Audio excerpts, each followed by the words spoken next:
காமராஜர் அவர்களுடைய பிறந்த தினம். அவருடைய இந்த பிறந்த நாளை முன்னிட்டு முன்பு பிரபலமான பத்திரிகையாளராக எழுத்தாளராக இருந்த சா விஸ்வநாதன் என்று அழைக்கப்பட்ட சாவி அவர்கள் பெருந்தலைவர் காமராஜர் அவர்களை சந்தித்து அவர் அரசியல் வாழ்வில் அவருடைய அனுபவங்களை பெற்று அதை தொடராக பத்திரிகைகளை எழுத வேண்டும் என்று எண்ணி அவரை அணுகியிருக்கின்றார். அந்த முயற்சியிலே ஒரு வெற்றி பெற்று அந்த தொடர் கட்டுரைகளை ஒரு புத்தகமாக ஆக்கி சிவகாமியின் செல்வன் என்ற தலைப்பிலே அது புத்தகமாக வெளிவந்திருக்கிறது. அந்த புத்தகம் 1990 4ஆம் பதிப்பு வெளியாகி இருக்கின்றது. அவருடைய பதிவுகளிலே, சாவி அவர்களுடைய பதிவுகளிலே ஒரு துல்லியமான தேதிகள், ஆண்டு போன்றவற்றையெல்லாம் அவர் அவ்வளவு முக்கியத்துவம் கொடுக்கவில்லை. ஆனால் நிகழ்ச்சிகளிலே காமராஜர் அவர்களுடைய கருத்துக்களை முடிந்தளவுக்கு அதிகமான விஷயங்களை பெறுவதிலே அக்கறை காட்டியிருக்கின்றார். அவர் முதல் முறை ஒரு நண்பரின் மூலமாக டெல்லி சென்று அவரை சந்தித்து அவருடன் இருந்து அவருடைய அன்றாட அரசியல் நடவடிக்கைகளை கூர்ந்து கவனித்து அவற்றை பதிவு செய்யும் எண்ணத்திலே சென்றிருக்கின்றார். அந்த தருணம் அவருக்கு சரியான தருணமாக அமையவில்லை. ஆனால் அவருடைய முயற்சியை அவர் விடவில்லை. சாவி அவர்கள் அதற்கு அடுத்தாற்போல் அவருடைய அடுத்த முயற்சியாக சென்னையிலே அவர் காமராஜருடைய வீட்டு திருமலைப்பிள்ளை ரோட்டில் இருக்கிறதல்லவா, அந்த வீட்டிலே சென்று இதுக்கிடையிலே 7-8 ஆண்டுகள் ஆகிவிட்டன. சந்தித்து கண்டிப்பாக உங்களுடைய வாழ்க்கை வரலாறு தமிழ் மக்களுக்கு தேவை, அது குறித்து நீங்கள் யோசிக்க வேண்டும் என்றெல்லாம் கேட்டிருக்கின்றார். ஆட்டோபயோகிராஃபி எல்லாம் வேணாம், பயோகிராஃபியாக எழுதிக்குங்க என்று அவர் பதில் கூறியிருக்கின்றார். அந்த வகையிலே அவருடன் தொடர்ச்சியாக தொடர்பில் இருந்து அவருடன் டெல்லி சென்று டெல்லியிலே அவருடைய அன்றாட அலுவல்களின் இடையே அவர் பல்வேறு வினாக்களை, விபரங்களை பெற வேண்டும் என்ற நோக்கத்திலே தலைவர் காமராஜரிடம் பல்வேறு வினாக்களை வைக்கின்றார். இந்த புத்தகத்திலே ஒரு அதிகபட்சம் ஒரு 40 வினாக்கள் பார்த்தேன்.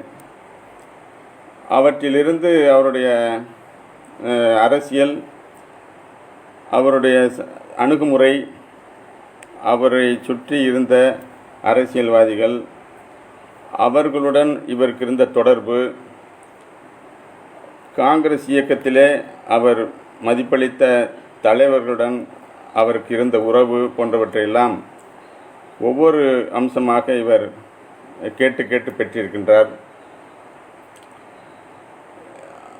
அவர் தமிழக காங்கிரஸில் மட்டுமல்ல, இந்திய தமிழக அரசியலிலேயே ஒரு மிக வித்தியாசமான ஒரு அரசியல்வாதியாக திகழ்ந்திருக்கின்றார்.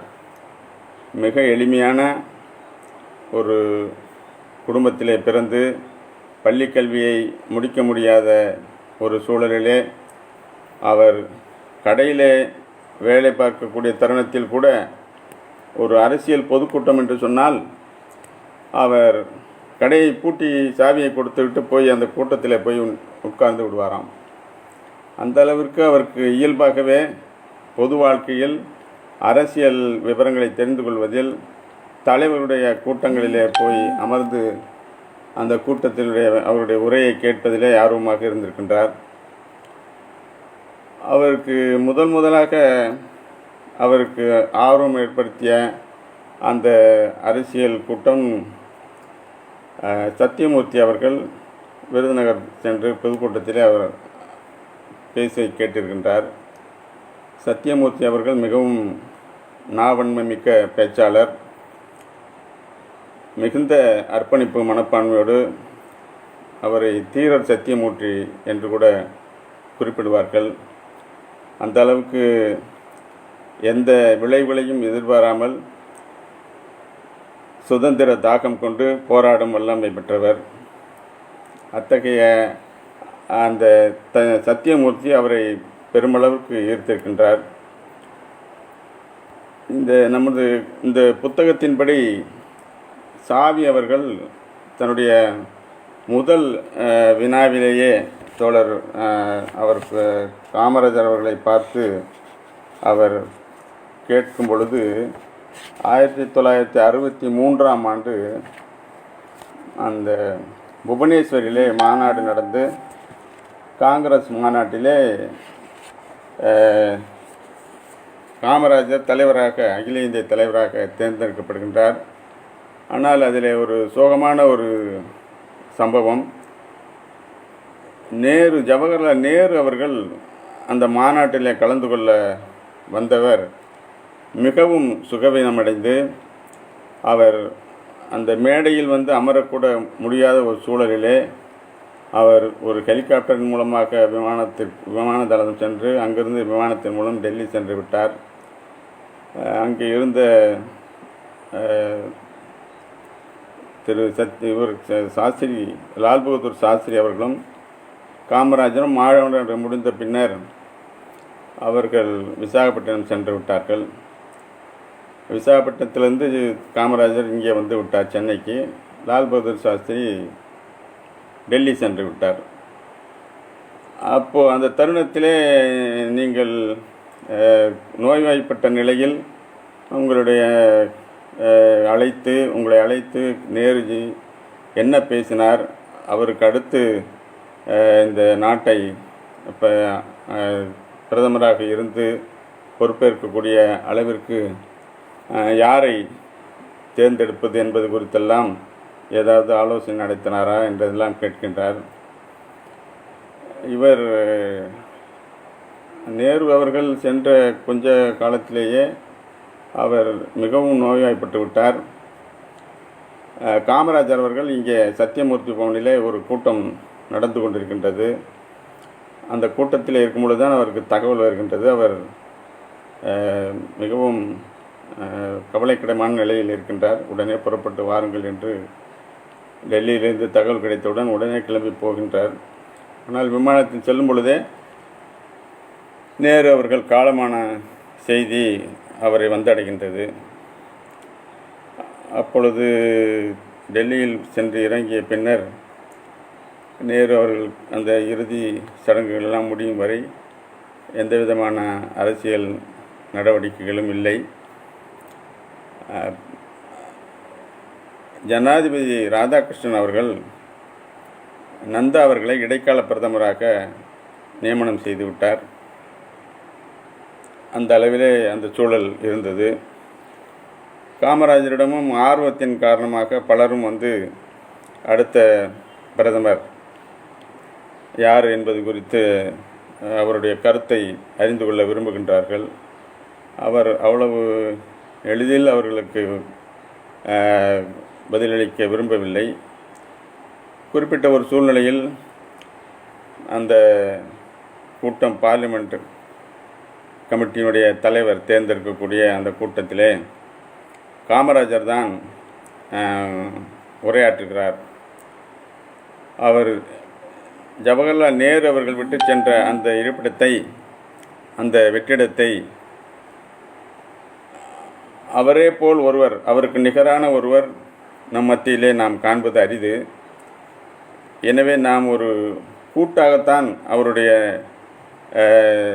இடத்தை நம்முடைய நடவடிக்கைகள் மூலமாக அந்த வெற்றிடத்தை நிரப்ப முடியும் எனவே காங்கிரஸ் கட்சி ஒருங்கிணைப்போடு ஒற்றுமையோடு ஒரே சிந்தனையோடு செயல்பட்டால் இந்த கடுமையான சூழலை நாம் சமாளிக்க முடியும் என்ற வகையில் அவர் பேசுகிறார்.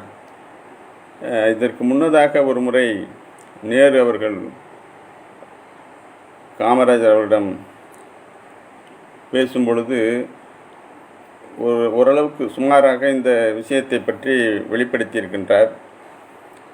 அந்த சமயத்தில் காமராஜர் பிளான் என்ற ஒரு திட்டம் காமராஜரால் அவரே முன் வந்து அரசாங்க பதவியில் இருக்கிறவர்கள் அந்த பதவியிலிருந்து தங்களை விடுவித்து கொண்டு கட்சி நடவடிக்கைகளிலே ஈடுபட வேண்டும் என்ற அடிப்படையில் ஒரு திட்டத்தை காங்கிரஸ் கமிட்டியிலே வைத்து அதற்கான ஒப்புதலை பெற்றிருக்கின்றார். அந்த குறிப்பிட்ட சூழ்நிலையில் நேரு அவர்கள் வெளியில் இருக்கக்கூடிய இந்த மாதிரி விடுவிக்கப்பட்ட அமைச்சர்கள் அந்த திட்டத்தின் வாயிலாக 6 முதலமைச்சர்கள் தங்களுடைய முதலமைச்சர் பொறுப்பிலிருந்து விடுவித்து கொண்டார்கள். மத்திய அமைச்சர்களும் 6 மத்திய அமைச்சர்கள் தங்களுடைய பொறுப்பிலிருந்து தங்களை விடுவித்து கொண்டார்கள். இது சற்று சிரமமான நிலைமை என்பதால் வெளியில் இருக்கக்கூடிய மத்திய அமைச்சர்கள் ஒரு இருவரை நாம் திரும்ப அழைத்து கொள்ளலாமா என்ற ஒரு ஆலோசனையை காமராஜர் அவரிடம் நேரு கேட்கிறார். அப்பொழுது அவர் இந்திரா காந்தி பெயரை காமராஜர் கூறுகிறார் அவரிடம். அவர் உடனடியாக அதெல்லாம் அப்புறம் பார்த்துக்கலாம் அப்படிங்கிற மாதிரி சொல்லிட்டார். இவர் லால் பகதூர் சாஸ்திரி அவருடைய எளிமை, அவருடைய நேர்மை, அவருடைய குர்த்தமதி, உறுதியான கொள்கை பிடிப்புள்ள அவருடைய தன்மை இவற்றையெல்லாம் கணக்கில் எடுத்துக்கொண்டு ஒரு ஆலோசனையாக நேருவுக்கு கூறுகிறார் காமராஜர். லால் பகதூர் சாஸ்திரி அவர்களுக்கு உங்களுடைய பொறுப்புகளை எல்லாம் அவரிடம் கொடுத்து அவரை அமைச்சர், அதாவது அமைச்சர் பொறுப்பு இல்லாத ஒரு அமைச்சராக, வித்தவுட் போர்ட்ஃபோலியோ என்று கூறுவார்கள், அந்த வகையிலே அவரை நீங்கள் உங்கள் அருகிலே வைத்துக் கொள்ளுங்கள். ஏற்கனவே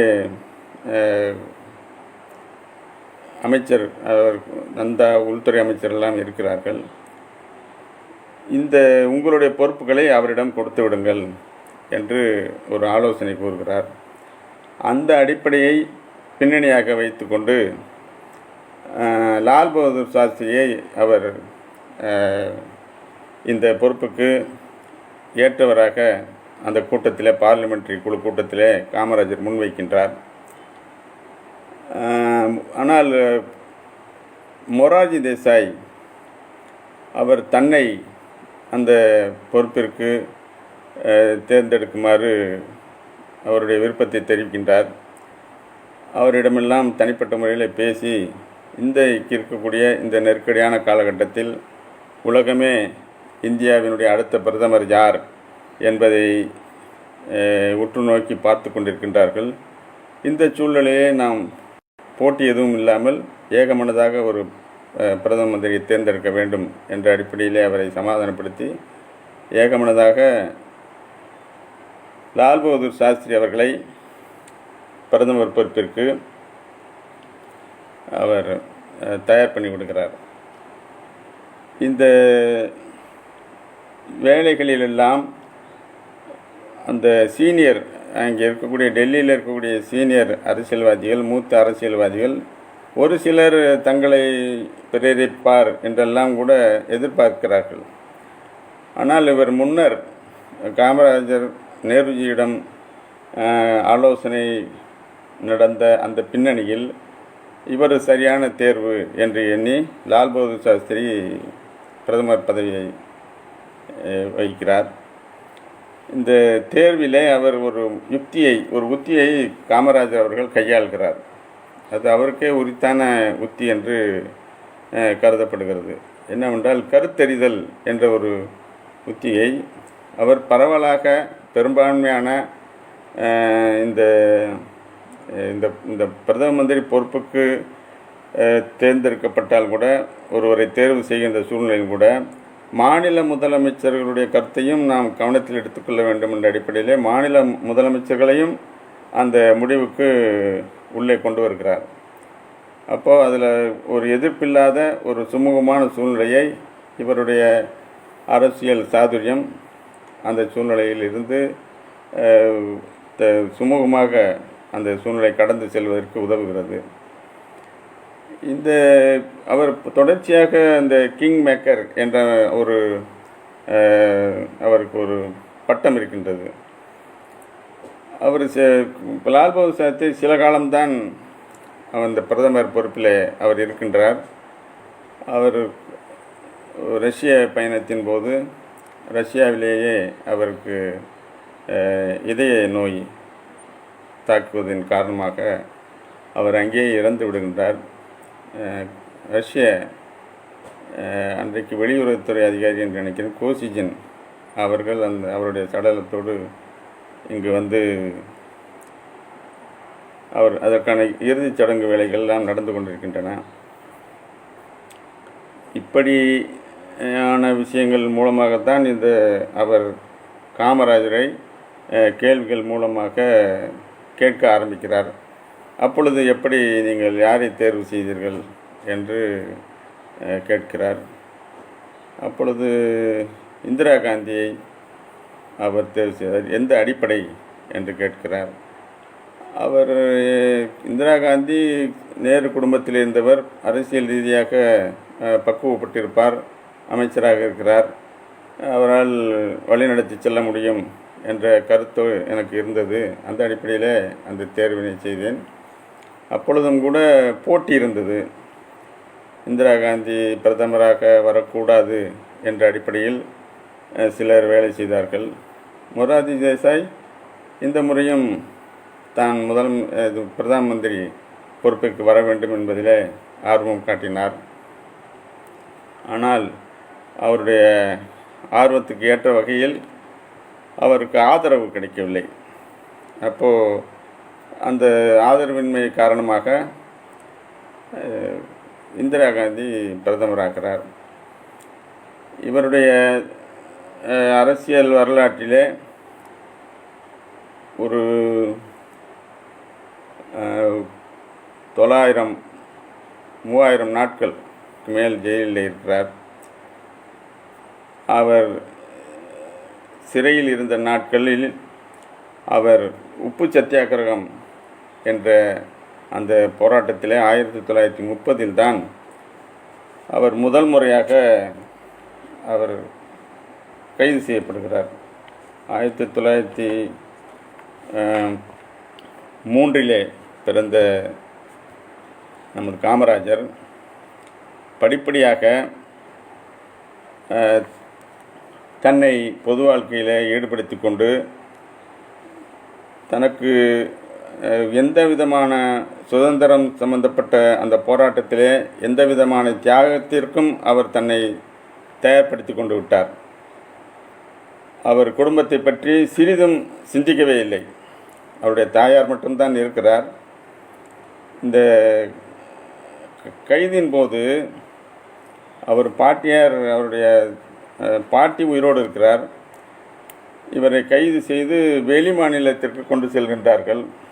இவருடைய நண்பர்களிலே ஒருவர் இவருடைய போராட்ட குணமும் அர்ப்பணிப்பு மனப்பான்மையும் தேச சேவையும் கவனத்தில் கொண்டு அவருக்கு அவ்வப்பொழுது பொருளாதார ரீதியாக உதவிகள் செய்வார்.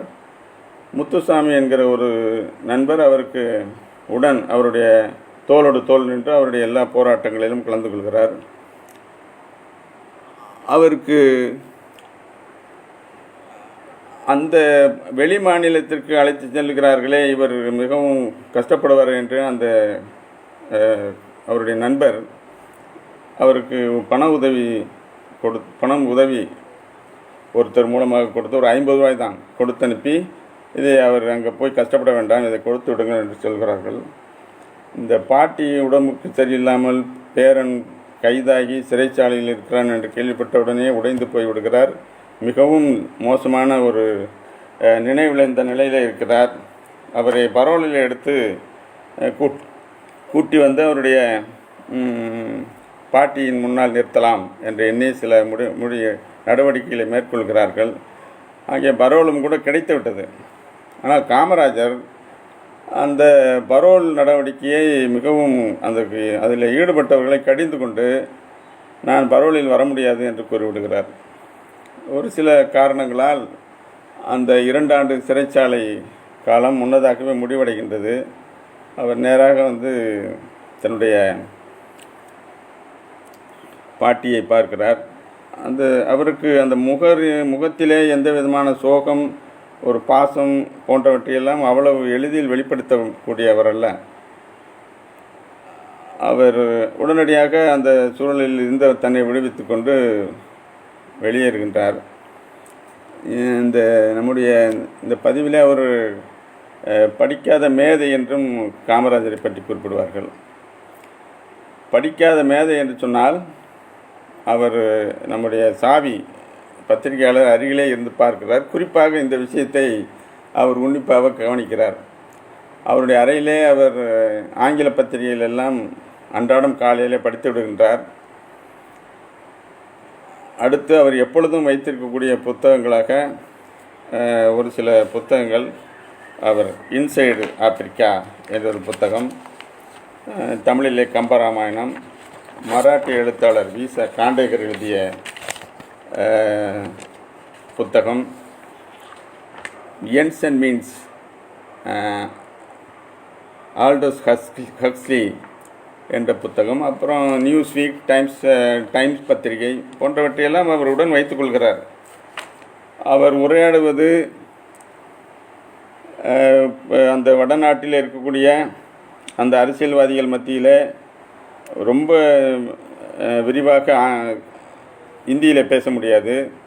மிகவும் சரளமாக ஆங்கிலத்திலும் அவரால் பேச முடியாது. ஆனால் கருத்துக்களை வெளிப்படுத்துவதிலும் மற்றவர்களுடைய கருத்துக்களை உள்வாங்குவதிலும் ஹிந்தி, ஆங்கிலம், தமிழ் இவற்றிலே அவர் நல்ல திறமையோடு தான் இருக்கிறார். அவருக்கு மொழி, இவர் இருந்த வரையில் அவருக்கு மொழி வந்து அவருடைய அரசியல் வாழ்க்கையில், அவருடைய அரசியல் நடவடிக்கைகளிலே ஒரு தடையாக இருந்ததே இல்லை என்பதை திரு சாவி அவர்கள் அழுத்தம் திருத்தமாக அவருடைய அந்த புத்தகத்திலே பதிவிடுகின்றார். இவர் காமராஜர் அவர்கள் ஒரு பல்வேறு காலகட்டங்களிலே பல்வேறு முடிவுகளை காங்கிரஸ் கட்சி எடுக்கின்றது. 1937 பதவி ஏற்று சட்டசபையில் சென்று மக்களுக்கு சேவை செய்யலாம் என்ற ஒரு முடிவினை காங்கிரஸ் கட்சி எடுக்கின்றது. அந்த அடிப்படையில் ஒரு தேர்தலின் மூலமாக யார் தகுதியானவர்கள் என்ற அடிப்படையில் அந்த தேர்தல் நடக்கின்றது. அதில் அவர்களுக்கு அவ்வளவு சுலபமாக அந்த முடிவுகள் அவர்களுக்கு சாதகமாக இல்லை.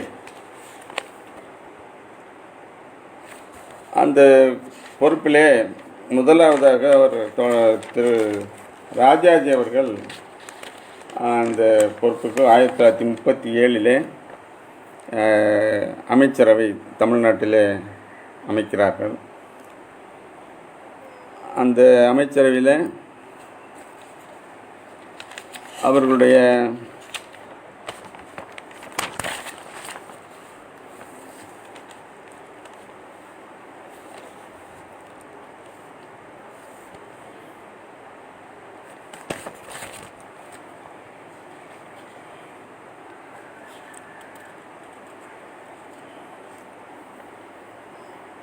அது முதலாவது காங்கிரஸ் கட்சியினுடைய முதலாவது அமைச்சரவை.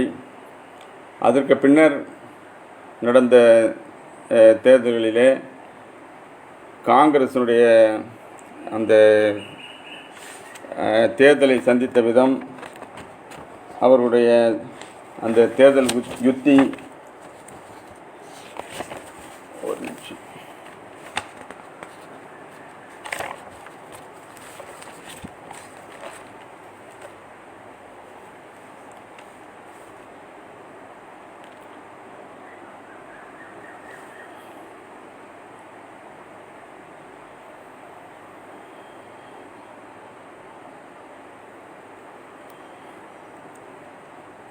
1937க்கு பிறகு 46 தான் பெரிய அளவிலே தேர்தல் நடக்கிறது.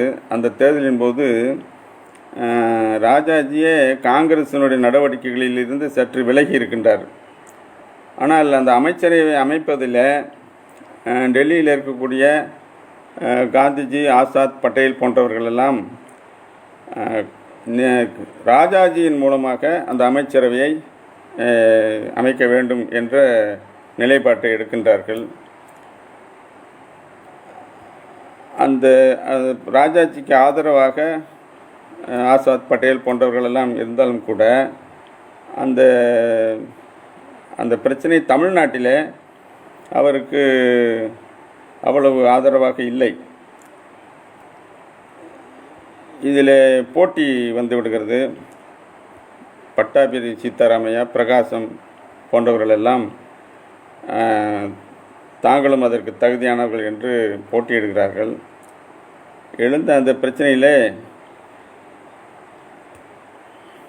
இந்த கிரோலானி டெல்லியிலிருந்து இதற்கு ஒரு சமாதானம் செய்து வைத்து ராஜாஜியை முதலமைச்சராக்கலாம் என்ற ரீதியிலே அவர் முயற்சி எடுக்கிறார். அது வெற்றிகரமாக அமையவில்லை. இப்படி ஒரு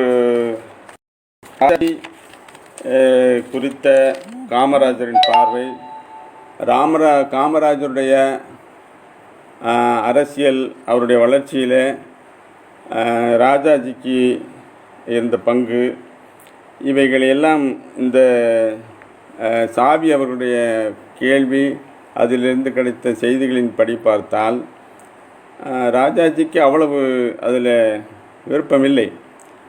அவர் தான் முதலமைச்சராக முடியாத பொழுது தனக்கு மிகவும் விசுவாசமாக இருக்கக்கூடிய சி. சுப்பிரமணியம் அவர்களை அவர் தனக்கு இயலாத சூழ்நிலையில், தன்னால் அந்த பொறுப்பை வகிக்க முடியாத சூழ்நிலையில் அவர் சி. சுப்பிரமணியத்தை பரிந்துரை செய்கிறார். ஆனால் இங்கே தமிழ்நாட்டில் அவருக்கு அந்த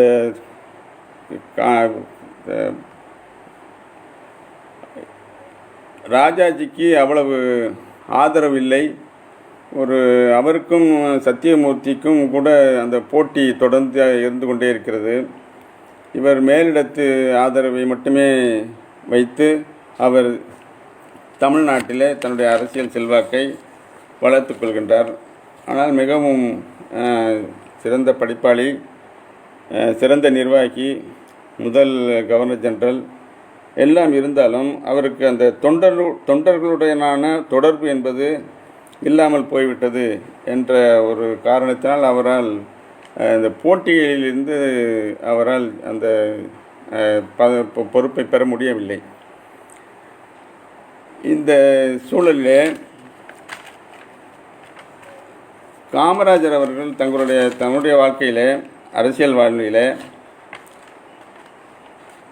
மிகவும் ஒரு மோசம், அதாவது ஒரு வறிய சூழ்நிலையிலிருந்து வந்தாலும் கூட அவர் 1954 9 ஆண்டுகள் தமிழ்நாட்டிலே முதலமைச்சராக இருந்திருக்கின்றார். காமராஜருக்கு முன்னாடி ராஜாஜி இருந்தார் அல்லவா, அந்த சமயத்தில் அவருடைய கல்விக் கொள்கையை அவரை தொடர்ச்சியாக ஆட்சியிலே இருக்க விடாமல் செய்துவிட்டது. அவருடைய கல்விக் கொள்கையிலே குறிப்பிடத்தகுந்த ஒரு அம்சம் என்னவென்று சொன்னால், அவர் அந்த குலக்கல்வி என்று அழைக்கப்பட்ட அந்த கல்விக் கொள்கையை அமுல்படுத்துகிறார்.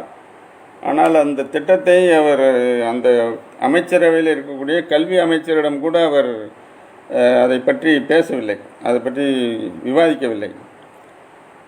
ஆனால் அந்த திட்டத்தை எதிர்க்கக்கூடியவர்கள் எல்லாம் ராஜாஜியை எதிர்க்கக்கூடிய ஒரு சூழல் வந்துவிட்டது. காமராஜருடைய அந்த அர்ப்பணிப்பும் மிக விடாமுயற்சியும் அவருடைய கடின உழைப்பும் எந்த எள்முனை அளவு கூட வித்தியாசமில்லாத அந்த காந்தியத்தின்பால் அவர் கொண்ட பற்றும் அவர் இயற்கையாகவே தொண்டர்களுடைய ஆதரவை பெற்றவராக அவர் இருக்கின்றார். காமராஜர் முதல் முதலமைச்சராக வரும்பொழுது அவர் சட்டசபையிலே அவர் உறுப்பினர் இல்லை. ஆனால் அங்கத்தில் அந்த சட்டசபை மெம்பர்கள் எல்லாம் சேர்ந்து காமராஜர் தான் இந்த தடவை அமைச்சரவையிலே அவர் தான் முதலமைச்சராக வேண்டும் என்பதை உறுதிபட மேலிடத்திற்கு தெரியப்படுத்தி விட்டார்கள். இது மிகவும் இக்கட்டான ஒரு சூழ்நிலை.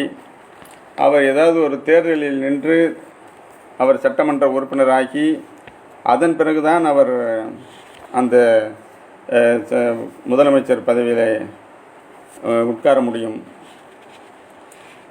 அவர் அதற்காக யாரையும் ராஜினாமா செய்யும்படியெல்லாம் கேட்கவில்லை. அந்த சந்தர்ப்பத்தில் குடியாத்தம் தொகுதி காலியாக இருந்தது. அது அவருக்கு சம்மந்தமில்லாத ஒரு தொகுதி. தமிழ்நாட்டில் இருந்தாலும் கூட அது சாத்தூர், அருப்புக்கோட்டை, விருதுநகர் அந்த பகுதியைச் சேர்ந்த தொகுதி அல்ல. ஆனால் அவர் அங்கே அந்த தொகுதியில் போட்டியிட்டு வெற்றி பெற்றார். இந்த தேர்தலில் என்ன ஒரு முக்கியமான அம்சம் என்ன சொன்னால், அந்த பெரியார் அவர்கள் காமராஜரை அந்த குடியாத்தம் தேர்தலிலே அவரை ஆதரிக்கிறார். திராவிட கழகம் ஆதரிக்கிறது, முஸ்லீம் லீக் ஆதரிக்கிறது. இப்படி ஒரு மற்றவர்களுடைய சிறப்பான ஆதரவை பெற்று தொண்டர்களுடைய ஆதரவை பெற்று தான் அவர் முதலமைச்சராகிறார். பல்வேறு விஷயங்களிலே ராஜாஜிக்கும் காமராஜருக்கும் இடையே உள்ள உறவு அவ்வப்பொழுது சரியாகும், அவ்வப்பொழுது விரிசல் அடையும். காமராஜர் கூறுகிறார், அவர் கல்வி திட்டத்தை கொண்டு வந்தது என்பதிலே எனக்கு குறைபாடு இல்லை. அவர் பொதுவாகவே அவர் நல்ல தேர்ந்த நிர்வாகி, நன்கு படித்தவர். அந்த வகையிலே எனக்கு அவர் மீது எந்த விதமான விரோதமும் கிடையாது என்று பொதுவாகவே காமராஜருடைய ஒரு அணுகுமுறை என்னவென்று சொன்னால், யாரிடமும் தனிப்பட்ட முறையில் பகைமை பாராட்டுவதே கிடையாது.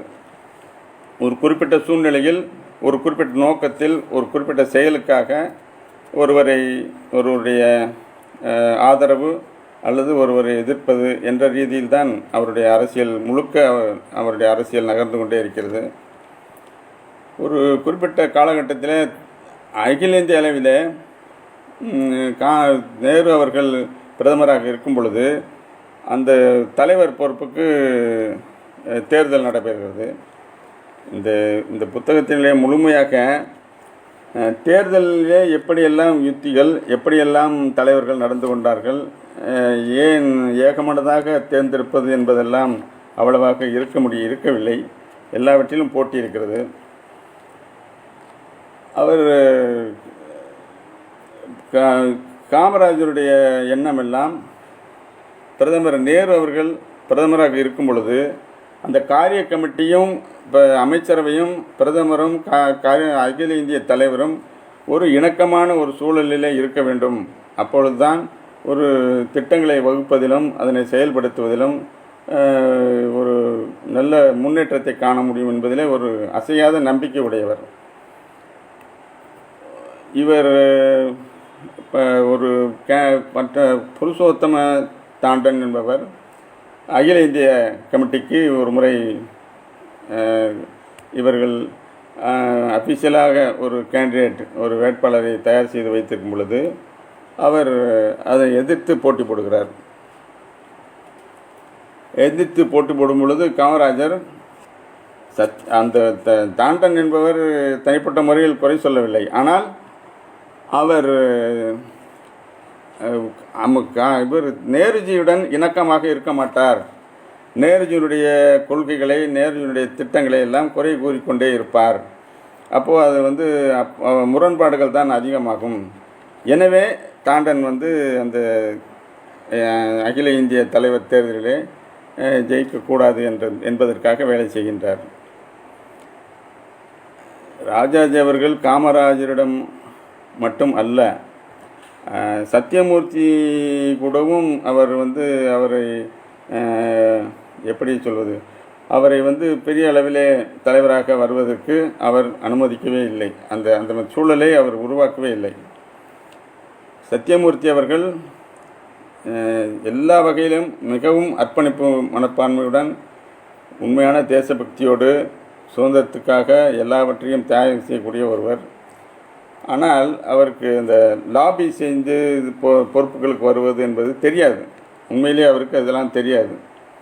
அதனால் அவருடைய முயற்சிகள் எல்லாம் நமக்கு இந்த பொறுப்பு கிடைத்தால் நல்லது என்று நினைத்தால் அது அவரை அடையாது. அவர் சேரும்போது அவருக்கு போட்டி வரும். போட்டியின் போது அவர் தோற்கக்கூடிய ஒரு சூழ்நிலை உருவாக்கி விடுவார்கள். இப்படி ஒரு சூழல் அவர் சத்தியமூர்த்திக்கு ஒரு சிக்கல் இருந்து கொண்டே இருந்தது. அதில் பின்னணியிலே ராஜாஜி அவர்கள் இருப்பார்கள். அந்த மாதிரியான ஒரு அரசியல் சூழல். காமராஜருக்கும் சத்தியமூர்த்தியும் அவருடைய காமராஜருடைய குரு சத்தியமூர்த்தி என்று இவர் குறிப்பிட்டு அதை கேட்கிறார். காமராஜர் அப்படியெல்லாம் சொல்ல முடியாது என்று சொல்கிறார். காமராஜர் காமராஜரின் அரசியல் குரு சத்தியமூர்த்தி என்று தான் எல்லோரும் சொல்வார்கள். ஆனால் பொதுவான நிலை அதுவல்ல என்று காமராஜர் இவருக்கு தெளிவுபடுத்துகிறார்.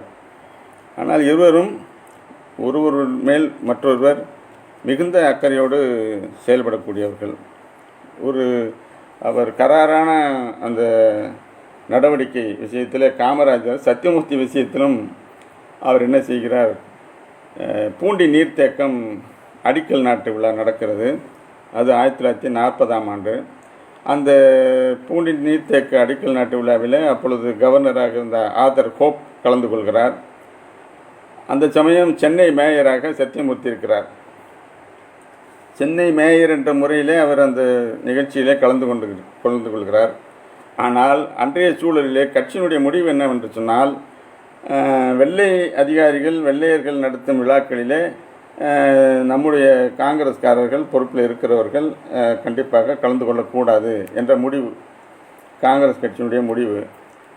இவர் அந்த முடிவிலிருந்து விலகி சென்று கலந்து கொள்கிறார். பலரும் அதை கேள்விக்குள்ளாக்குகிறார்கள். சத்தியமூர்த்தி எப்படி அந்த நிகழ்ச்சியிலே கலந்து கொள்ளலாம் என்று. ஆச்சரியப்படக்கூடிய ஒரு விஷயம் என்னவென்று சொன்னால், ஏன் இந்த மாதிரியெல்லாம் நடந்துக்கிறேன், ரொம்ப ஒருமையில் பேசிக்கக்கூடிய அளவுக்கு கூட அவர்கள் பேசுகிறார்கள். இந்த மாதிரி செஞ்சேன்னு கேட்குறாரு. அவர் என்னங்க, பூண்டி நீர்த்தேக்கத்துக்கு நம்ம பாடுபட்டோம், நான் மேயரு, நிகழ்ச்சி அடிக்கல் நாட்டு விழா கலந்துக்கிட்டேன் அப்படின்னு சொல்கிறாரு. அவர் அது தப்புன்னு தெரியாதா உனக்கு, கட்சி முடிவை மீறுறேன்னு தெரியாதா அப்படின்னு கேட்குறாரு. சரி, இப்போது கட்சி முடிவை மீறினா தப்பு தான், என்ன செய்யலான்றாங்க. காமராஜர் உடனே நீ உடனடியாக மன்னிப்பு கடிதம் எழுதி கொடு கட்சிக்கு அப்படின்றாரு. அப்படியா, சரி நீ சொன்னால் எழுதி கொடுத்துட்றேன் அப்படின்னு சொல்லி காமராஜர்கிட்ட இவர் கலந்து கொண்டதுக்கு வருத்தம் தெரிவித்து ஒரு மன்னிப்பு கடிதம் எழுதி கொடுத்துருக்காரு. சாவி என்ன பண்ணுறாரு, நுணுக்கமாக காமராஜர்கிட்ட அந்த விஷயத்தை சொல்லும்போது கோடிட்டு காமிச்சு, நீங்கள் அந்த கடிதத்தை எல்லோரும் அவர் போய் கலந்துக்கிட்ட எதிர்த்தாங்க, நீங்கள் அந்த கடிதத்தை என்ன பண்ணீங்க அப்படின்னாரு. எல்லோரும் கேட்டாங்க, நான் மன்னிப்பு கடிதம் எழுதி வாங்கிட்டேன் அப்படின்னு சொன்னேன். இப்போ அது காங்கிரஸ் டாக்குமெண்ட்டில் இருக்கானார். அது என் வீட்டில் எங்கேயோ ஒரு பெட்டியில் இருக்கும், இப்போ தேட முடியாது அப்படின்னு ஒரு சாவகாசமான ஒரு பதில் சொல்கிறார். இன்னொரு அனுபவம் சத்தியமூர்த்தியுடன். சத்தியமூர்த்தியை ஒரு முறை சென்னை பல்கலைக்கழகத்திற்கு துணைவேந்தராக நியமனம் செய்வதற்கு அரசாங்கம் தயாராகிறது. அந்த நியமனங்களை எல்லாம் ஏற்றுக்கொள்வதில்லை என்பது காங்கிரஸிலே ஒரு முடிவு அல்லது அந்த மாதிரியான ஒரு போக்கு இருந்தது. இவர் ஒரு ஆலோசனைக்காக எப்பொழுதும் நம்பிக்கைக்குரியவர் காமராஜர் என்பதால் அவரிடமே கேட்கிறார். நான் இந்த மாதிரி போய் அந்த அந்த பல்கலைக்கழகத்தில் துணைவேந்தர் பொறுப்பில் அதெல்லாம் போகாத, அது உனக்கு தேவையில்லாது, அது ஒன்றும் அரசியல் ரீதியான ஒரு பதவியும் கிடையாது, அது மாதிரி இல்லையே அப்படின்னு இவர் திரும்ப கேட்குறாரு. அரசியல் ரீதியாக இல்லை, ஆனால் நீ தீவிரமாக சுதந்திர போராட்டத்தில் ஈடுபட்டுக்கிட்டு இருக்கிற ஆள் இப்போ போய் நான் துணைவேந்தர் பதவினாக்கா அப்போது அந்த போராட்டம் நடக்கும்போது என்ன செய்வேன், இல்லை எதிர்காலத்தில் வரக்கூடிய போராட்டங்கள் நீ எப்படி தவிர்த்துருவியா, இல்லை துணைவேந்தருங்கிற இதில் கலந்துக்காமலே விட்டுருவியா, உன்னுடைய அரசியல் வாழ்க்கை என்ன ஆகும், உன்னுடைய எதிர்காலம் என்ன ஆகும் என்று அவர் சொல்லுகிறார். ஓ அப்படியா, சரி அப்படின்னு சொல்லி அவர் அந்த விளைவுகளை பற்றி அவ்வளவு சிந்திக்காமல் தனக்கு வரக்கூடிய பொறுப்புகளை ஏற்றுக்கொள்வதிலே அவர் ஆர்வமாக இருந்திருக்கிறார் என்று தான் சொல்ல வேண்டும். ஆனால் காமராஜர் அவரை ஒரு சரியான நேரத்தில் சரியான ஆலோசனை கூறி அவருடைய அரசியல் வாழ்க்கைக்கு எந்த பங்கமும் வரக்கூடாது என்ற ரீதியிலே அவரை தடுத்து விடுகிறார். இந்த புத்தகத்தின்படி பல்வேறு விஷயங்களை அவர் அடிக்கோடிட்டு காண்பிக்கிறார். அதில் முக்கியமான விஷயங்களைத்தான் இந்த குறிப்பிட்ட காலகட்டத்திற்குள் நம்மால் பகிர்ந்து கொள்ள முடியும். ஒன்று மிகவும் ஆச்சரியப்படக்கூடிய ஒரு விஷயம், 1946 என்று கருதுகின்றேன். 46 சென்னையில் இருக்கக்கூடிய ஹிந்தி பிரச்சார சபா அந்த நிறுவனத்திற்கு வெள்ளி விழா ஆண்டு. வெள்ளி விழா ஆண்டுக்கு மகாத்மா காந்தி அவர்கள் சென்னை வருகிறார்கள். அப்பொழுது காமராஜர் அவர்கள் தமிழ்நாடு காங்கிரஸ் கமிட்டியினுடைய தலைவர். அவர் வருகிறார் என்பது தெரியும். அவர் எங்கே வருகிறார், யார் வரவேற்புக்காக யார் செல்வது என்பது போன்ற ஒரு திட்டங்கள் எல்லாம் ராஜாஜியை ஒட்டி அவரை சுற்றி இருக்கிறவர்களுக்கும் தெரியும். இவர் காங்கிரஸ் கமிட்டியினுடைய தமிழ்நாடு தலைவர், ஆனால் இவருக்கு தெரியாது. ஆனால் எப்படி வரவேற்பது, எந்த செய்தியும் இல்லை என்று நேர இந்தி பிரச்சார சபாவுக்கே போய் விசாரிக்கிறார். என்னங்க காந்தி வர்றார், எந்த இடத்துல வரவேற்பு கொடுக்குறாங்க, எப்படி வர்றாரு என்னன்னு விசாரிக்கிறாங்க. அங்கே இருக்கக்கூடியவர்களுக்கு சரியான பதில் சொல்ல முடியவில்லை. இவர் திகைத்து என்ன செய்வென்று நிற்கும்போது அந்த பத்திரிகை இந்தியன் எக்ஸ்பிரஸ் பத்திரிகை நிருபர் என்று நினைக்கும் கணபதி அவர் அங்கே வருகிறார். என்ன விவரம் என்று கேட்டால், இது மாதிரி விவரம், நான் போகணும், வரவேற்புக்கு நான் போகணும், ஆனால் எனக்கு சரியாக விவரங்கள் தெரியலை அப்படின்னு சொல்கிறாரு. அப்போது கணபதி சொல்கிறாரு, வாங்க நான் கூட்டிகிட்டு போகிறேன் அப்படின்னு சொல்லி கணபதி அவருடைய காரில் ஏற்றிட்டு அம்பத்தூர் ரயில்வே ஸ்டேஷனில் தான் காந்தி இறங்குறார். அங்கே தான் அவருக்கு வரவேற்பு கொடுக்குறாங்க. உங்களை கொண்டு போய் எல்லாருக்கும் முன்னாடி அங்கே நிப்பாட்ட வேண்டியது என்னுடைய கடமை அப்படின்னு சொல்லி அவரை கூட்டிகிட்டு போகிறாரு. அப்போது இதில் நம்ம என்ன புரிஞ்சுக்கணும்னா, அவர் இந்த பத்திரிகையாளர்களுக்கும் காமராஜருக்கும் இடையிலே ஒரு நல்ல ஒரு உறவை அவர் பேணியை வைத்து அதை பராமரித்து கொண்டே இருக்கிறார். அதனால்தான் அந்த பத்திரிகையாளர் அவரை கொண்டு போய் அம்பத்தூரில் சேர்த்து விடுகிறார். தன்னுடைய காலையை எடுத்துகிட்டு போய் சேர்த்துறாரு. காந்தி இறங்குகிறார். முதல் ஆளாக இவர் போய் மாலை போட்டு வரவேற்கிறார். இதற்கு அடுத்து தொடர்ச்சியான சில நிகழ்ச்சிகள் அந்த காந்தியினுடைய தமிழ்நாட்டில் இருக்கும் பொழுது அவர் கொஞ்ச நாள் தமிழ்நாட்டில் தங்குகிறார். அவர் சென்னைக்கு இந்த பிரச்சார சபா நிகழ்ச்சியை முடித்து கொண்டு ரயிலிலேயே பயணம் செய்து பழனி செல்கிறார்கள். கூட ராஜாஜி அவருடனே ஒட்டி கொண்டு செல்கிறார். அவருடைய ஆதரவாளர்கள் இருக்கிறார்கள். காங்கிரஸ் கமிட்டியில் இருக்கக்கூடிய மெம்பர்கள் ஒரு சிலர் இருக்கிறார்கள். காமராஜர் கொஞ்சம் தள்ளியே இருக்கிறார். அவர் அவர் கிட்ட போக முடியாத மாதிரி. இது படிக்கும்போதே எனக்கு ஒரு வித்தியாசமாக தான் தெரிஞ்சது. இவர் காங்கிரஸ் கமிட்டியோட தமிழ்நாடு தலைவர். ராஜாஜி காந்தி பக்கத்திலே உட்காந்துக்கிறாரு. இவர் ட்ரெயினில் போய் அந்த கோயிலில் போகிற வரைக்கும் படியில் தான் ஏறி போகிறாங்க. எதுக்கு இவ்வளோ விளம்பரமாக சொல்கிறேன்னா, அந்த இடத்துல நடக்கிற விஷயத்துக்காகத்தான் இது சொல்கிறேன். படியில் போய் சாமி தரிசனம்லாம் நடக்குது. அந்த பெரிய தலைவர்கள் போனால் கோயிலில் முதல் மரியாதை மாதிரி பரிவட்டம்லாம் கட்டுவாங்கள்ல, முதல்ல அந்த பரிவட்டை கட்டினதில் ராஜாஜிக்கும் மகாத்மா காந்திக்கும் தான் கட்டினாங்களாம். காமராஜரை விட்டாங்க. அந்த கோயிலில் இருக்கக்கூடிய நிர்வாகிகளோ அந்த பட்டர்கள் என்று சொல்லணும். அப்போது இதெல்லாம் வந்து கூட அந்த அந்த இடத்துல இருக்கக்கூடிய மற்ற காங்கிரஸ் அந்த கமிட்டி தோழர்கள் மெம்பர்களுக்கெல்லாம் வந்து பெரிய உறுத்தலாகவே இருக்குது. அப்போது இந்த காமராஜர் ராஜாஜிங்கிற அந்த உறவு வந்து இப்படியெல்லாம் செய்கிறவர் வந்து எப்படி நம்ம ஒரு பொறுப்புக்கு அனுமதிக்கிறது அப்படிங்கிறது ஒரு பகையாகவே வந்து ஒரு பெரிய கோஷ்டியாகவே வந்துடுது. இந்த சூழலில் ஒரு நேரம் காந்தி என்ன செய்து விடுகிறார், இந்த இடைவெளியை பார்த்துவிட்டு ஆர்வமாக துடிப்பாக தொடர்ச்சியாக கடுமையாக உழைத்து கொண்டிருக்கக்கூடிய ராஜாஜிக்கு காமராஜர் கூட இருக்கக்கூடிய ஒரு சிறுகோள் கிளிக் அப்படின்ற ஒரு பதத்தை யூஸ் பண்ணி ஒரு வார்த்தையை பயன்படுத்தி அவர் ஹரிஜன் பத்திரிகையில் கட்டுரை எழுதி விடுகிறார். இந்த கட்டுரை வந்தவுடன் காமராஜருக்கு அளவிட முடியாத ஒரு கோபம். ஏனென்றால் இந்த முழுக்க இந்த அவருடைய பயணத்தின் போது காங்கிரஸ் கமிட்டி தலைவர் என்ற முறையில் அவர் உடன் இருக்கிறார். ஆனால் அவருடன் உட்கார்ந்து சகஜமாக பேசி கொண்டு செல்லவில்லை. அந்த பழனிமலை படியேற்றத்தில் ஏறும்போது ராஜாஜி காமராஜரை மகாத்மாவுக்கு அறிமுகப்படுத்துகிறார். ஹி இஸ் மிஸ்டர் காமராஜர், அவர் president of Tamil Nadu Congress committee என்று அறிமுகப்படுத்துகிறார். ஓ, எனக்கு ஒரு முன்னாடியே தெரியும் அப்படின்னு சொல்லி முடிச்சுக்கிறாங்க. அவ்வளோதான். அவர் அந்த காந்தியும் அவரும் அந்த பக்கத்தில் பேசிக்கிட்ட விஷயங்கள் தான்.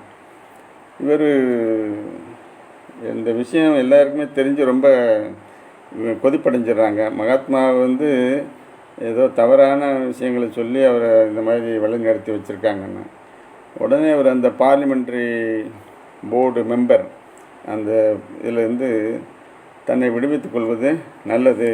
ஏன்னா அந்த சட்டசபைக்கான உறுப்பினர்கள் தேர்வுக்கான கமிட்டியிலேருந்து தன்னை விடுவிச்சுக்கிறாரு. இது வந்து என்னென்னா இந்த சட்டசபை தேர்தல் அமைச்சர் இந்த மாதிரி விஷயங்கள் தான் வந்து இந்த மாதிரியான ஒரு பிரிவு மனப்பான்மையை ஒரு வித்தியாசமான மனப்போக்கை உருவாக்குகிறது. எனவே நான் அதிலிருந்து விலகிக் கொள்கிறேன் என்று முடிவெடுக்கிறார். அவருக்கும் தெரியப்படுத்துகிறார். இது ஒரு கொந்தளிப்பான சூழ்நிலையை தமிழ்நாட்டிலே காங்கிரஸ் கட்சியிலே உருவாக்கிவிட்டது. எப்படி காங்கிரஸ் நான் தான் காமராஜர் தான் இந்த கமிட்டியினுடைய தலைவர், இவர் வந்து கூட இருந்து இந்த சுற்றுப்பயணத்தில் எல்லா உதவிகளும் செய்திருக்கிறார். ஆனால் அந்த ஒரு சிறு கும்பல் வந்து ராஜாஜிக்கு எதிராக வேலை செய்கிறது என்று எந்த அடிப்படையில் எழுதினீர்கள் என்று. அப்போது சீனியர் காங்கிரஸ் தலைவர் வரதராஜன் நாயுடு அவர்கள் இந்த விஷயங்களை எல்லாம் குறிப்பிட்டு மகாத்மா காந்திக்கு ஒரு கடிதம் எழுதி, ஐயா, உங்களுடைய காந்தியத்தையும் அந்த அகிம்சை தத்துவத்தையும் சுதந்திரத்துக்கான போராட்டங்களிலும் முழு வீச்சில் ஈடுபடக்கூடியவர் காமராஜர். அவர் தலைமையில்தான் தமிழ்நாடு காங்கிரஸ் கமிட்டி இயங்குகிறது. நீங்கள் அவர் அந்த விஷயத்தை வந்து சிறு கும்பல் என்று குறிப்பிட்டது எங்கள் எல்லோருக்கும் மிகப்பெரிய மன வருத்தத்தை அளிக்கிறது. அதை நீங்கள் சரி செய்து கொள்ள வேண்டும். உடனடியாக அவர் வரதராஜன் நாயுடுக்கு கடிதம் எழுதி, சிறு கும்பல் கிளிக் என்று சொன்னால் அது ஆங்கிலத்திலே ஒரு பெரிய அளவு மோசமான பொருளை தருவது அல்ல, இருந்தாலும் நான் இனிமேல் அது போன்ற விஷயங்களை தவிர்த்து விடுகிறேன் என்று சொல்லி அந்த விஷயத்துக்கு முற்றுப்புள்ளி வைக்கிறார். அப்போது ராஜாஜி காமராஜர் என்ற இருவர் இந்த பொதுவான அரசியல் வாழ்க்கையில் பொறுப்புகளுக்கு ஆட்களை தேர்வு செய்வதில் இவர் ராஜாஜினால் இவர் காமராஜரினால் என்ற அடிப்படையிலேயே அந்த அரசியல் தமிழகத்தில் காங்கிரஸ் கட்சியினுடைய அரசியல் நகர்ந்து கொண்டிருக்கின்றது. இது ஒரு குறிப்பிட்ட காலகட்டத்தில் இதுக்குமே இதை தொடர்ந்து அனுமதிக்கக்கூடாது என்ற அடிப்படையில் அவர்கள் பல முயற்சிகளை டெல்லியிலிருந்து எடுக்கிறார்கள். ஆனால் ராஜாஜிக்கு அந்த ஆதரவு தமிழ்நாட்டில் எப்பொழுதுமே கிடைக்கவில்லை. ரெண்டாவது, அவருடைய நடவடிக்கைகளும் அவ்வாறு ஒன்று அவர் குலக்கல்வி திட்டத்தை தான் பொறுப்பில் இருக்கும்போது அறிமுகப்படுத்துவதன் மூலமாக தனிமைப்படுத்தி கொண்டார். அடுத்தது அவர் அகில இந்திய அளவிலே கூட பாகிஸ்தான் பிரிவினை அவர் பாகிஸ்தான் பிரச்சனையை ஒரு தீர்மானத்தையே கொண்டு வந்து அதை முன்னிறுத்துகிறார். அப்போ அந்த தீர்மானம் யாராலையும் ஏற்றுக்கொள்ள முடியாது. பாகிஸ்தான் விஷயம் பிரிந்து போவது என்பது நம்முடைய நிலைப்பாடு இல்லை என்பது காங்கிரஸ் கட்சியினுடைய நிலைப்பாடு. இவர் தொடர்ச்சியாக அதை வலியுறுத்துகிறார். ஒரு கட்டத்தில் அவர் வலியுறுத்தி அது நடக்காது என்ற சூழ்நிலையில் அவர் காரிய கமிட்டியிலிருந்து வெளியில் வந்து விடுகிறார். அப்போதான் காந்தி என்ன பண்ணுறாரு, நீங்கள் அந்த காரிய கமிட்டியிலேருந்து வெளியே வந்ததில்லை, நீங்கள் எந்த பொறுப்புலையும் இருக்க வேணாம், அங்கத்தினராக கூட இருக்க வேணாம், நீங்கள் அதிலேருந்து ராஜினாமா பண்ணிருங்கன்ற அளவுக்கு போயிட்டார். ஏன்னா இவர் எதிராக காங்கிரஸினுடைய கொள்கைகளுக்கு காங்கிரஸ் காமராஜர் நேருஜி எடுத்த அதாவது அந்த நடவடிக்கைகளுக்கெல்லாம் எதிர்மறையாக செயல்படக்கூடிய ஒரு போக்கிலே இருந்திருக்கிறார். எனவே இயற்கையாகவே தமிழ்நாட்டிலே ராஜாஜி குறித்த ஒரு பார்வை காங்கிரஸ் கட்சி மத்தியிலே அவ்வளவு ஆரோக்கியமாக இருக்கவில்லை. காமராஜருக்கு எல்லா சவால்களையும் எதிர்கொண்டு அவருக்கு இருந்த தொண்டர்கள் ஆதரவின் மூலமாக அவர் ஒவ்வொன்றையும் வெற்றிகரமாக சமாளித்து வருகின்றார். அதாவது காரிய கமிட்டியில் ராஜாஜி, சீனிவாச ஐயங்கார் என்ற இருவர் இருக்கும் பொழுது காமராஜர் தான் தமிழ்நாட்டிலிருந்து போன மூன்றாவது நபர். 1936 என்று கருதுகிறேன். தமிழ்நாட்டிலிருந்து அகில இந்திய காரிய கமிட்டிக்கு சென்ற மூன்றாவது தலைவர் நம்ம காமராஜர் தான். அப்போ அதற்கான தகுதியினை அவருடைய தன்னுடைய உழைப்பின் வாயிலாக தன்னுடைய அர்ப்பணிப்பின் செயல்பாட்டின் காரணமாக அவர் அந்த தகுதியை பெறுகிறார். அவருக்கு ரொம்ப வருத்தமான ஒரு விஷயம் என்னன்னு கேட்டால், இந்த தீரர் என்று அழைக்கப்படுகின்ற சத்தியமூர்த்தி அவர்களை ஒரு தடவை கூட ஒரு பொறுப்பில் அல்லது முதலமைச்சராகவோ அல்லது வேறு அரசாங்கத்திலே பொறுப்புக்கு வரவிடாமல் அல்லது காரிய கமிட்டியிலே தலைவராக வரவிடாமல் செய்வதில் ஒரு குழு திட்டமிட்டு வேலை செய்து கொண்டே இருந்தது. இவர் இடையிடையே நம்ம சாவி அவர்கள் அவரிடம் சில கேள்விகளை, அவரை பற்றிய சில கேள்விகளை எல்லாம் கேட்கிறார். அவருடைய இயல்பை பற்றியெல்லாம் கூட கேட்கிறார். நீங்கள் முதலமைச்சராக இருந்தபோது சம்பளம் பெறுவீர்களே, அந்த சம்பளத்தை என்ன செய்வீர்கள் அப்படின்னு கேட்குறாரு. அவர் பொதுவாக அவருடைய பழக்கம் என்னன்னு சொன்னால், பாக்கெட்டில் பர்ஸ் வச்சுக்க மாட்டார், கையில் வாட்ச் கட்டிக்க மாட்டார், பாக்கெட்டில் பேனா இருக்காது. இது மாதிரி தான் காமராஜருடைய தோற்றம். அவர் ரொம்ப சாதாரணமாக சொல்கிறார், முதலமைச்சராக இருந்தாக்கா நான் பிளேனுக்கு டெல்லி போகிறதுனா டிக்கெட் எடுத்துக்குவேன், என்னுடைய தாயாருக்கு 100 ரூபா 150 ரூபா அனுப்பிடுவேன், மற்ற விஷயங்கள் ஏழை பிள்ளைங்கள் படிப்புக்கு செலவுக்காக வரும் பொழுது அவர்களுக்கு கட்டணம் கட்டுவதில் அந்த பணத்தை செலவழிப்பேன் என்று கூறுகிறார். தன்னுடைய தாயார், அதாவது ஒரு பழமொழி இருக்கு இல்லையா, பெத்த மனம் பித்து பிள்ளை மனம் கல்லுன்னு சொல்லுவாங்க. அது முழுக்க முழுக்க காமராஜர் விஷயத்தில் அவர் உண்மை.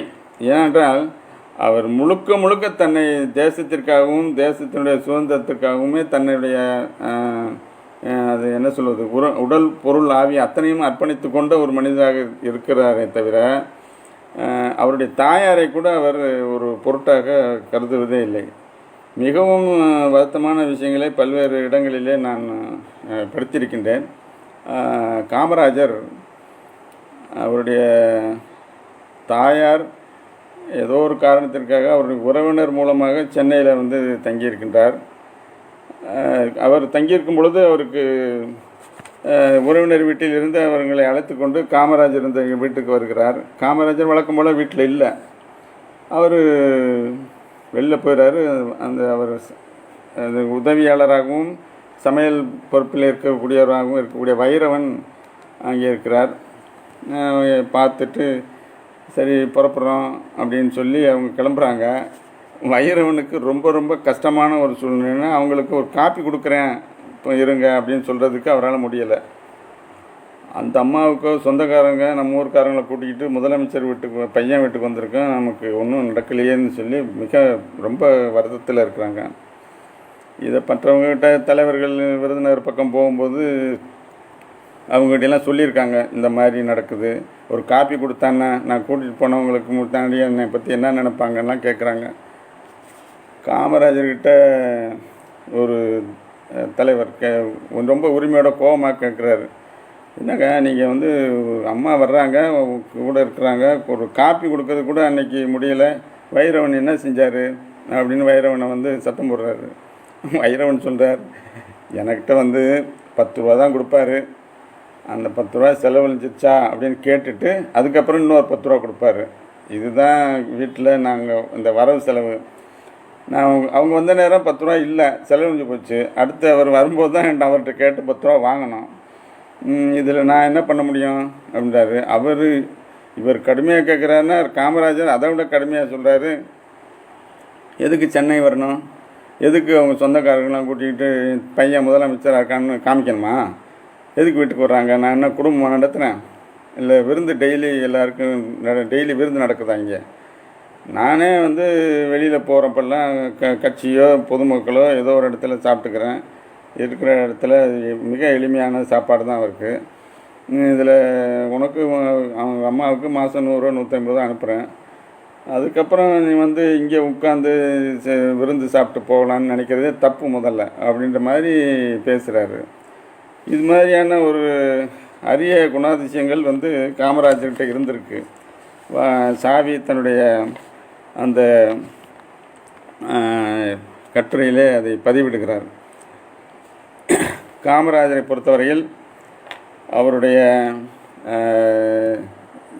அவரும் திரு சத்தியமூர்த்தியும் மிகவும் இணக்கமான முறையிலே ஒருவரை ஒருவர் நன்கு புரிந்து கொண்டு தமிழகத்திலே அரசியல் செய்கிறார்கள். காமராஜர் ஒரு இந்த தமிழ்நாட்டிலே அகில இந்திய காங்கிரஸ் மாநாடு ஒன்று கவுகாத்தியில் நடந்த பொழுது சீனிவாச ஐயங்கார் அவர்கள் அகில இந்திய தலைவராக தமிழர் ஒருவர் தேர்ந்தெடுக்கப்பட்டார். அது 1927. அதற்கு பிறகு தமிழர் ஒருவர், தமிழ்நாட்டைச் சேர்ந்த ஒரு காங்கிரஸ் தலைவர் அகில இந்திய தலைவராக தேர்ந்தெடுக்கப்பட்டது நான் ஆரம்பத்தில் குறிப்பிட்ட அந்த புவனேஸ்வர் மாநாட்டில்தான். அந்த மாநாட்டிலே அவர் தமிழிலேயே தான் பேசினார். ஒரு பொதுக்கூட்டம் கூட பீகாரிலே நடந்தது. பொதுக்கூட்ட மேடையில் அவர் இருக்கிறார். மக்கள் எல்லாம் வந்து வடநாட்டு மக்கள் எல்லாம் காமராஜரை காலா காந்தி என்று அழைப்பார்கள், கருப்பு காந்தி என்று அதற்கு பொருள். அவர் பேச வேண்டும் என்று வற்புறுத்தி பேச சொல்கிறார்கள். அவர் என்னுடைய ஹிந்தியும் என்னுடைய ஆங்கிலமும் மேடை பேச்சுக்கு அவ்வளோவா உதவாது, அது சரியில்லைன்னு மறுக்கிறார். ஆனால் மேடையில் இருந்தவங்க, நீங்கள் தமிழ்லேயே பேசுங்க, உங்களுடைய எப்படி உணர்ச்சிகளை கொட்டுகிறீர்களோ அதே அளவில் நாங்கள் மொழிபெயர்த்து ஹிந்தியில் மொழிபெயர்த்து கொடுக்கிறோம் என்று சொல்லி அவரை பேச அனுமதிக்கிறார்கள். அந்த மேடை பேச்சை மொழிபெயர்ப்பை பற்றி எதிர்பார்க்காமல் அவருடைய அந்த பேச்சாற்றலை, அவர் உணர்ச்சிகளை வெளிப்படுத்தும் விதத்தை அவ்வளவு நல்ல உணர்வோடு ரசித்திருக்கிறார்கள் அந்த பீகார் மக்கள். பீகாரிலே அப்படி அவருக்கு அரசியல் வாழ்க்கையில் மொழி என்பது அவருக்கு எந்த இடத்திலும் தடையாக அவருக்கு இருந்ததே இல்லை. வெளிநாட்டு பிரமுகர்கள் எல்லாம் வருகிறார்கள், அரசாங்க அடிப்படையில் அவரை சந்திக்கின்றார்கள். அவர் தலைவராக இருக்கும்போது அவர் பயணம் செய்த ஒரு நாடு சோவியத் யூனியன். சோவியத் யூனியன் அவர் கோசிஜன் இந்தியா வந்திருக்கும் பொழுது அவர் இந்த அழைப்பை, இந்த கட்சியினுடைய தலைவர் என்ற முறையில் அந்த அழைப்பை விடுக்கிறார்.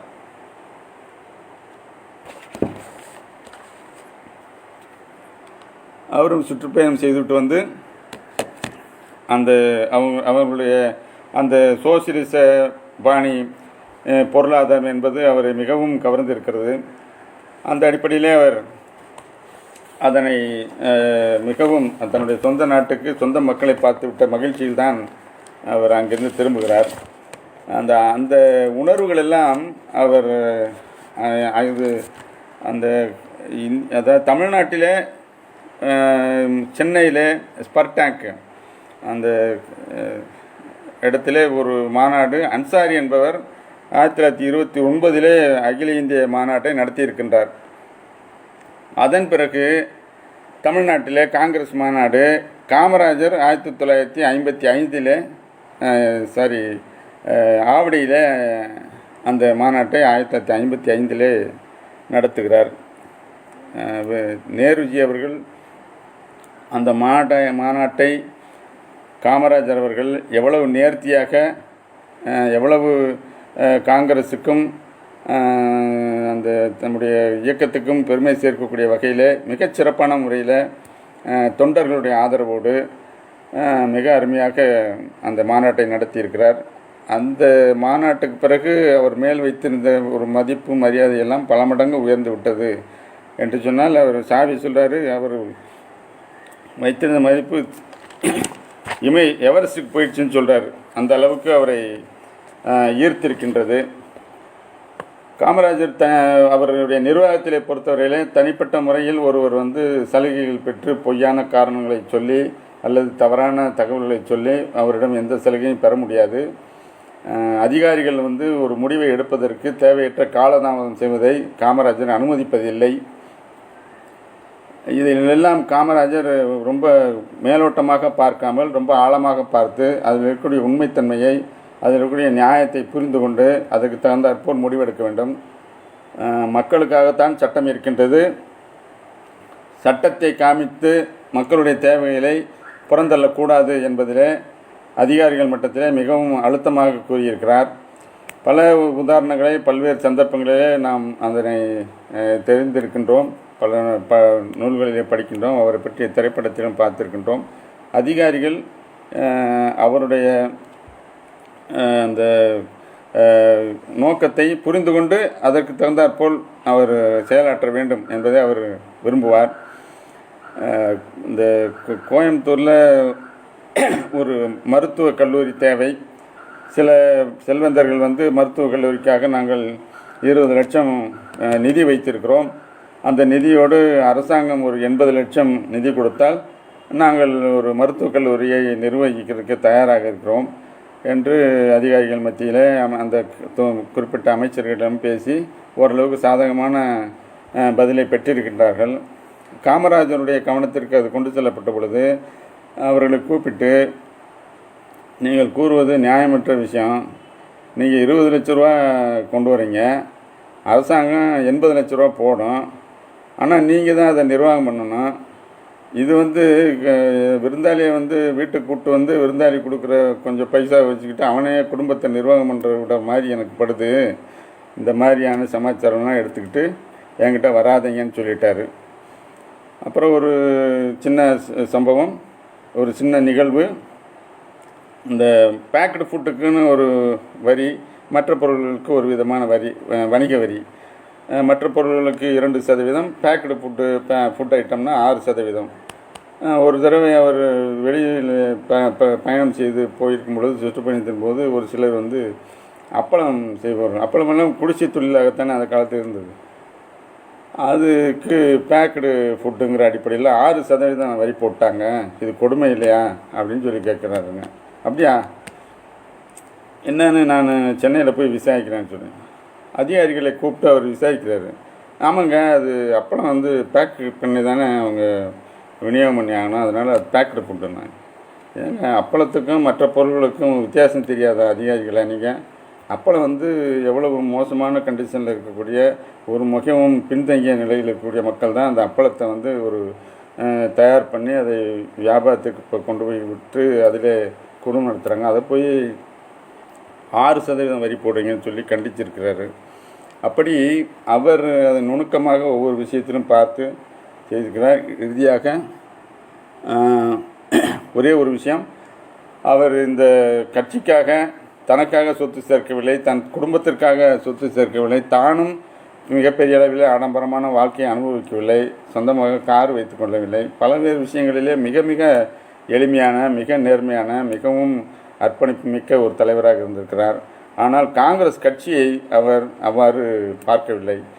அவர் ஒரு கொஞ்சம் நிதியை வச்சு அந்த இப்போ இருக்கக்கூடிய சத்தியமூர்த்தி பவன் முன்னாடி இருந்த இடம் எரிஞ்சு போச்சு, அதை திரும்ப புதுப்பிச்சு கட்டலாம், ஒரு 10 லட்சம் கடன் கொடு என்று வாசனிடம் போய் கேட்டிருக்கிறார். அவர் உடனடியாக 10 லட்சம் கொடுத்தார்.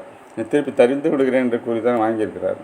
அப்புறம் கொஞ்சம் பணம் சேர்ந்து 60-70 லட்சம் சேர்ந்துருச்சு. அதை இந்து கஸ்தூரங்கன் ஆகியவற்றை கொடுத்து அதை வச்சிருக்கிறாரு. அந்த இப்போ இருக்கக்கூடிய காமராஜ் மண்டபம் இருக்கக்கூடிய அந்த மவுண்ட் ரோடு இடம் 10 ஏக்கர். அது அவர் ஏதோ ஒரு ஏலத்தில் எடுத்து அவருக்கு உரிமையான வந்து நிலமாக இருந்தது.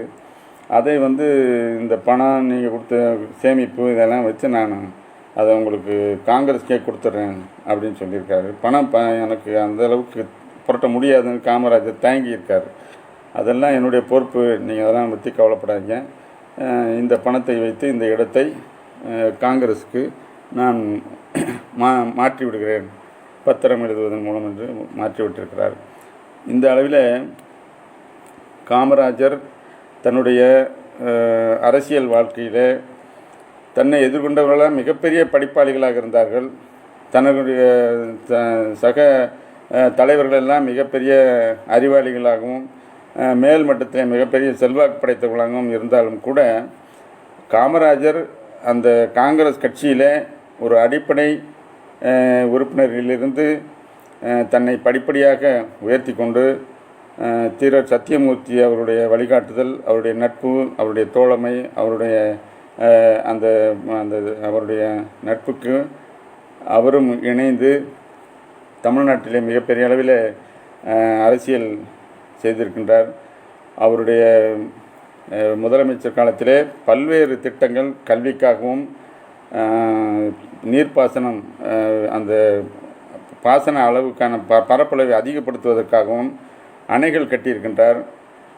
அணை கட்டுவதிலே கூட பல்வேறு சிரமங்களை எல்லாம் அவர் பேச்சுவார்த்தையின் மூலமாகவே ஒரு இணக்கமான சூழ்நிலையை பக்கத்து இருக்கக்கூடிய கேரளாவில் கூட இந்த பரம்பிக்குளம் ஆழியாறு நீர்த்தேக்கம் எல்லாம் நம்பூதிரிப்பாடு, வி.ஆர். கிருஷ்ணய்யர், காமராஜர் இவர்கள் உட்கார்ந்து பேசி ஒரு சுமூகமான தீர்வை எட்டி அது சாத்தியப்படுத்தியிருக்கின்றார். இப்படி எண்ணற்ற பணிகளை, எண்ணற்ற திட்டங்களை அவர் தொடர்ச்சியாக செய்து மக்கள் மத்தியிலே ஒரு நீங்காத இடத்தை பெற்றிருக்கின்றார். அவர் இங்கே தமிழ்நாட்டிலே மிக சிலர் தான் அந்த பாரத ரத்னா பட்டம், அந்த விருதுக்கு தகுதியான அரசியல்வாதிகளாக தேர்வு செய்யப்பட்டார்கள். காமராஜர், சி. சுப்பிரமணியம், எம்.ஜி. ராமச்சந்திரன், ராஜாஜி, இவர்களிலே காமராஜர் எந்த இடத்துல இருக்கிறார் என்று பாருங்கள். அந்த மாதிரி ஒரு பின்புலம் இல்லாமல் ஒரு அவர் படிப்பறிவு இல்லாதவர் என்றாலும் கூட அவருடைய அனுபவமும் அவருடைய கூர்த்த சிந்தனையும் அவருடைய அந்த எதிர்பார்ப்பு இல்லாத எந்த விதமான பதவிக்கான அலையும் மனப்பான்மை இல்லாத ஒரு தலைசிறந்த மனிதனாக திகழ்ந்து இன்றைய அரசியல்வாதிகள் எல்லாம் அவர் ஒரு மிகச்சிறந்த உதாரண மனிதனாக வாழ்ந்திருக்கின்றார். அவருடைய இந்த பிறந்தநாள் அவருடைய அரசியல் வாழ்வு சம்பவங்களை, நிகழ்வுகளை ஒரு நம்முடைய இந்த பாட்டாளி படிப்பு வட்டம் கலை இலக்கிய பெருமை இணைத்து நடத்திய இந்த இந்த நிகழ்விலே நாம் பகிர்ந்து கொள்வதிலே உண்மையிலேயே மிகவும் மகிழ்ச்சி அடைகின்றேன். வாய்ப்பு கொடுத்த நண்பர்கள், தோழர்களுக்கு என்னுடைய நெஞ்சார்ந்த நன்றியை தெரிவித்துக் கொள்கின்றேன்.